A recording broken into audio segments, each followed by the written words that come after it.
Harapin mo ang katotohanan. Hindi mo kailangang itago ang bigat na dinadala mo. Normal na mapagod, normal na umiyak, at normal na makaramdam ng lungkot.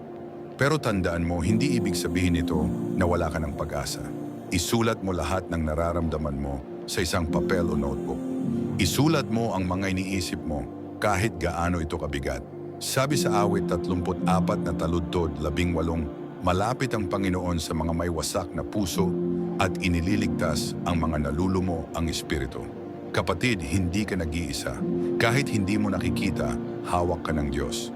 Kaya ngayong araw, huwag mong hayaang supilin ng katahimikan ng puso mo. Ilabas mo ang bigat at hayaan mong magsimulang gumaan ang pakiramdam mo. At pagkatapos, ipinagpapasalamat mo sa ang araw na ito. Kahit simpleng bagay lang. Dahil bawat maliit na pasasalamat, unti-unti nitong binubuksan ang pinto ng pag-asa.